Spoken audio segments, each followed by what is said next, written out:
Hi peeps, Brett here with me, with my old mate Oscar the Viking. We've got some tips for you on how to cope with the Christmas food, any festivity times of the year, any times, birthdays, whatever, but particularly obviously now coming to Christmas and New Year.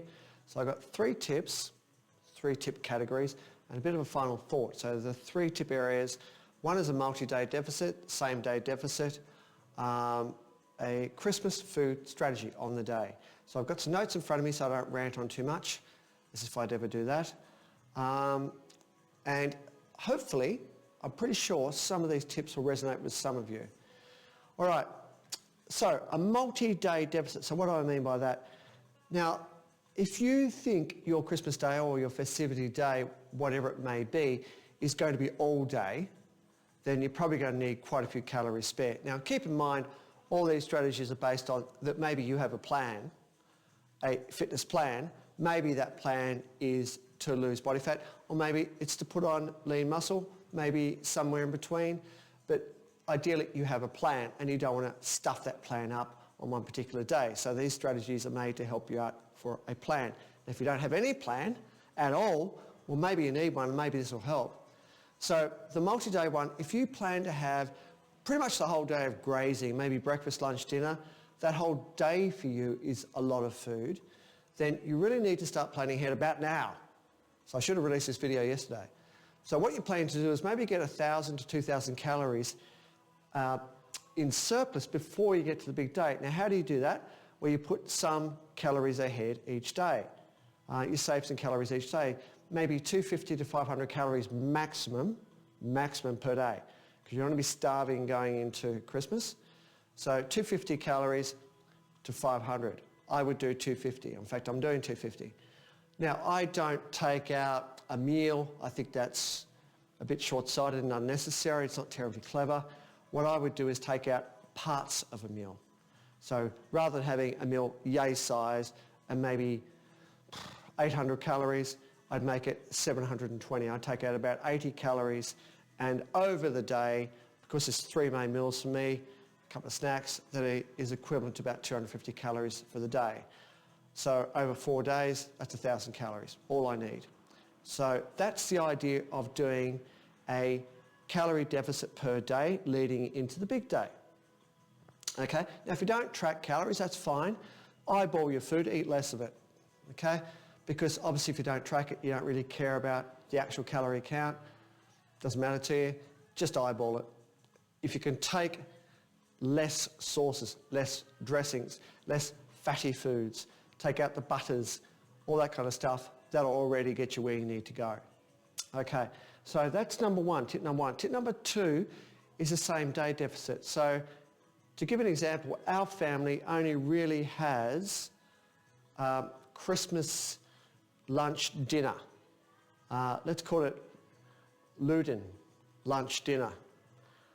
So we don't really eat much of anything, and most likely probably nothing until that meal. So for us, or for me particularly, I don't need to save a lot of calories because I'm not really having breakfast and lunch. Now maybe that's the same for you. That's okay. Just save all your calories for that one major meal. But again, maybe things have been left to the last moment and that's all you have now. You only have that day, all right? So what you need to do is pretty much have a liquid hydrate during the day, breakfast, lunch, all throughout the day, and try and eat as little as possible. If you do eat, have really calorie-dense food, right? So foods like spinach salads, not calorie-dense food, sorry, calorie-light food, but high volume. Try and stick to those. But try and drink as much as you can throughout the whole day. If you feel hungry, drink a lot. And that'll fill you up in the stomach. If the stomach senses it's got something in it, you're less hungry. Okay? So that's the same day strategy. Now, on the day, the foods that you choose, it kind of depends on where you are. So maybe you're going to be preparing your own food, or partly preparing your own food, or in cases like a barbecue, you can take your own food. People share salads and so forth. The other sort of trick is where you go to somebody else's place, maybe your parents or friends or whatever, and they supply the food. So I'll come back to that. So in all cases though, what you really need to do is to take the edge off your hunger at some point. And that comes back to a similar strategy where you need to eat those high volume foods first, okay? So that would typically be, again, a large green salad. Don't eat coleslaw. That does not include a coleslaw. That does not include like a potato salad. No, have something based on, again, spinach, tons and tons of spinach, and throw a lot of greens on top of that, bit of balsamic, and take the edge off your hunger with a high volume, fill up the stomach again, low calorie dense meal or meals, okay? You can also, on Christmas Day, think about your food options. So if you're having lots of fruit salads and so forth, or fruit, try and reduce your bananas, try and reduce the melons. I know they're available, but try and reduce them. And you're not going to lose out here. Have berries instead. Have tons and tons and tons, if you need to, probably not tons, of strawberries first. Strawberries are excellent. Then raspberries, and then blueberries. Grapes, if you can avoid them, no. Stick to the berries if you can, because those berries are fantastic. They are very satiating, full of antioxidants, very low calorie, high in fibre, and they really feel, and they're delicious. You know, get them ripe, fantastic. So that's a good food option for replacing like the high calorie dense fruits. Nothing wrong from a health point of view, but calories, high in calories. And again, if you're on a plan or you're trying to keep your weight under control, that's why these tips are relevant.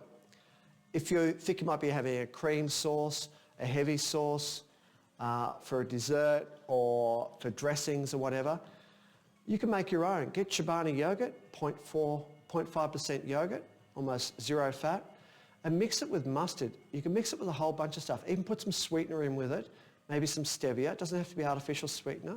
You can use alternative plant-based sweeteners if you're precious about that. Things like stevia, it's from a plant, it's not artificial. Monk fruit, it's from a plant, it's not artificial. You can mix them in with the Chobani to sweeten it if you want that.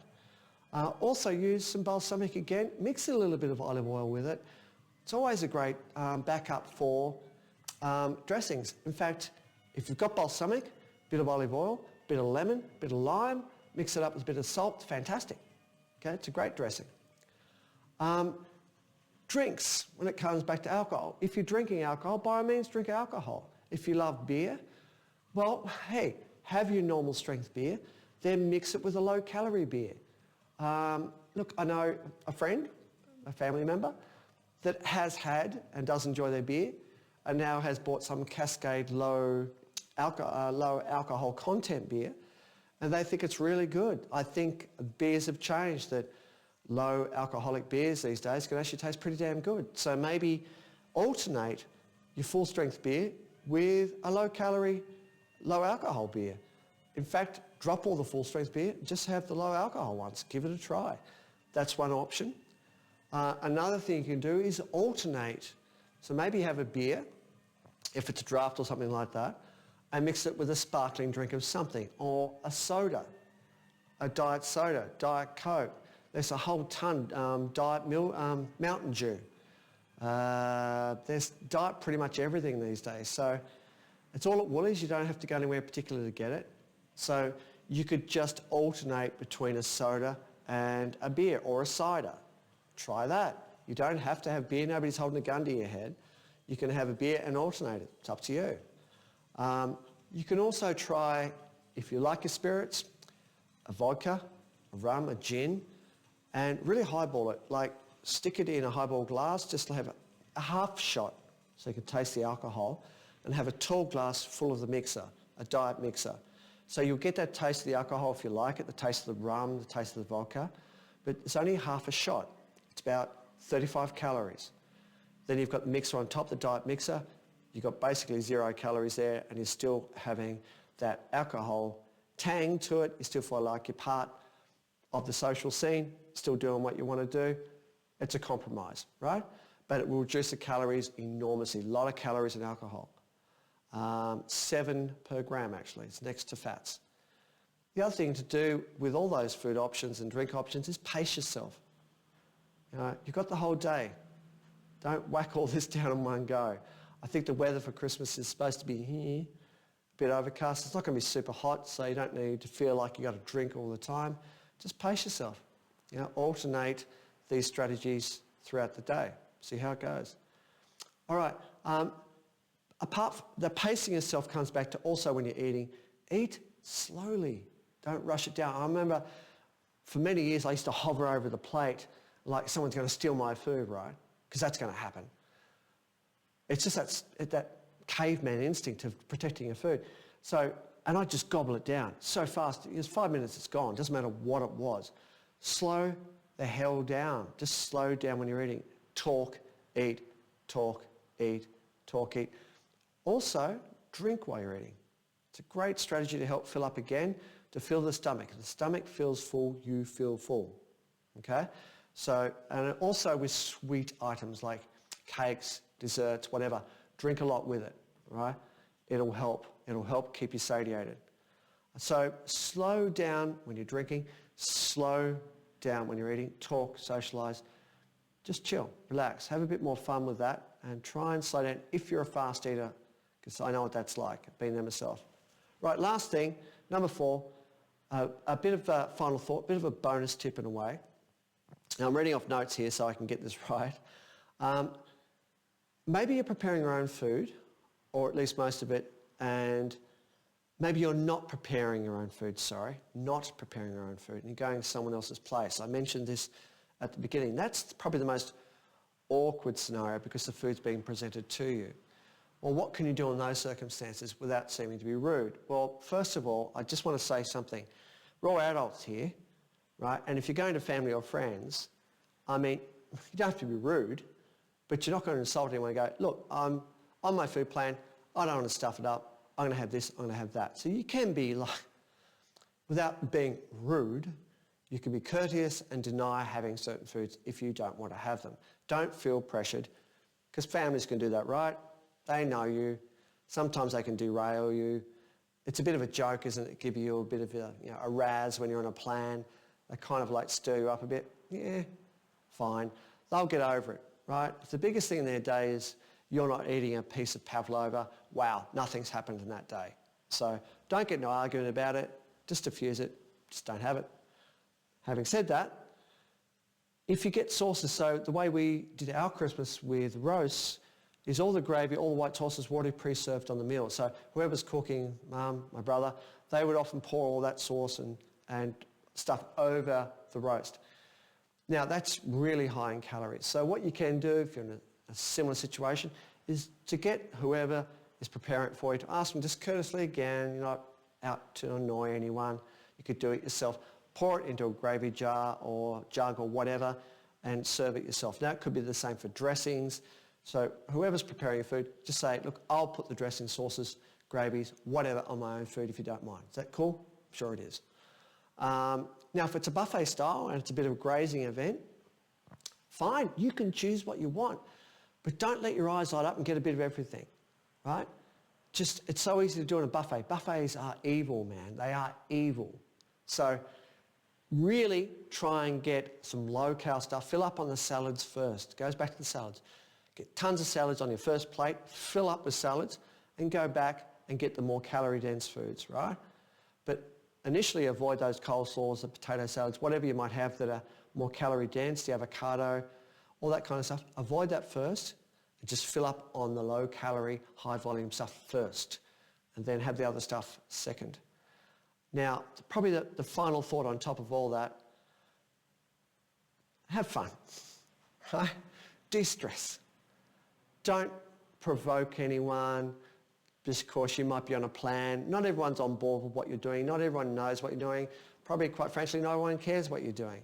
But there seems to be always a member of a family or a friend that really wants to dig it in a bit. Maybe, they're not jealous, but they just don't really get where you're coming from.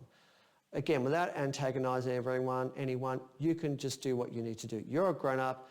It's your choice as to what you put down your throat. Sounds a bit weird. It's your life, it's your body, it's your plan. The work you've been doing is important, right? You don't have to eat anything. You do not have to drink anything. It's your choice. But on top of all that, you really want to enjoy your time with your family and friends. You want to socialise.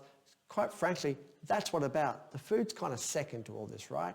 You just want to spend some quality time with people that you want to be around, and there's food and alcohol, not the other way around. I hope that's the case anyway. All right, so I hope that helped a little bit. And apart from all that, I've spoken to a lot of you in regards to clients that what's going ahead with your particular customised plan, how you're going to go about it, and I'll continue to do that during the week. But again, of course, you've got any questions, fire away in comments down below, and I'll answer them all, I promise. All right, take care and talk soon.